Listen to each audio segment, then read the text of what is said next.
അസ്സലാമു അലൈക്കും വറഹ്മത്തുള്ളാഹി വബറകാതുഹു. ഹദീസ് ക്ലാസ് 1339.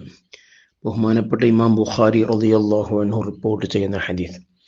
അൻ ഇബ്നു അബ്ബാസ് റളിയല്ലാഹു അൻഹുമാ ഖാൽ, അബ്ദുല്ലാഹി ഇബ്നു അബ്ബാസ് റളിയല്ലാഹു അൻഹുമയിൽ നിന്ന് നിവേദനം, അവിടുന്ന് പറഞ്ഞു, ഖാല നബിയു സ്വല്ലല്ലാഹു അലൈഹി വസല്ലം, ഹബീബ് സ്വല്ലല്ലാഹു അലൈഹി വസല്ലമ തങ്ങൾ പറഞ്ഞിരിക്കുന്നു, അൽ ആഇദു ഫീ ഹിബത്തിഹി, കൊടുത്തത് മടക്കി വാങ്ങുന്നവൻ, കൽ കൽബി യഖീഉ സുമ്മ യഊദു ഫീ ഖൈഇഹി, ഛർദിച്ചത് വീണ്ടും എടുത്തു തിന്നുന്ന നായെപ്പോലെയാണ്. കൊടുത്ത സാധനം തിരിച്ചു വാങ്ങുക അത് വളരെ മോശമായൊരു ഏർപ്പാടാണ്, വളരെ കുറ്റകരമാണത്. ഒരു മനുഷ്യത്വമുള്ളവന് യോജിച്ചതല്ല.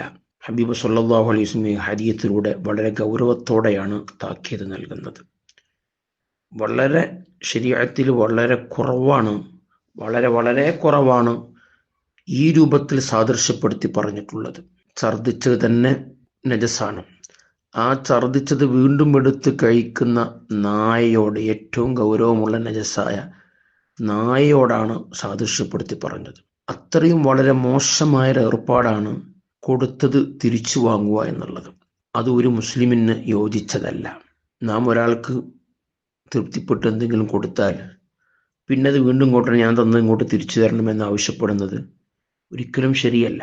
പലപ്പോഴും നാം കൊടുത്ത് പിന്നീട് അദ്ദേഹത്തോട് എന്തെങ്കിലുമൊക്കെ വിയോജിപ്പോ എന്തെങ്കിലുമൊക്കെ പ്രശ്നങ്ങൾ ഉണ്ടാകുമ്പോൾ ഞാൻ തന്ന എനിക്കെന്നെ തിരിച്ചു തന്നള എന്ന് പറയുന്ന ശൈലി പലരും പറയാറുണ്ട്.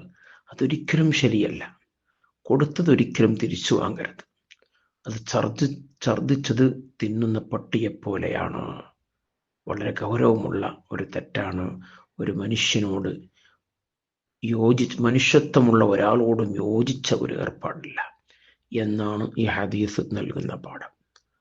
അല്ലാഹു തആല നല്ല സ്വഭാവമുള്ള യഥാർത്ഥ മുഅ്മിനീങ്ങളിൽ അല്ലാഹു നമ്മയൊക്കെ ഉൾപ്പെടുത്തട്ടെ. ആമീൻ യാ റബ്ബൽ ആലമീൻ.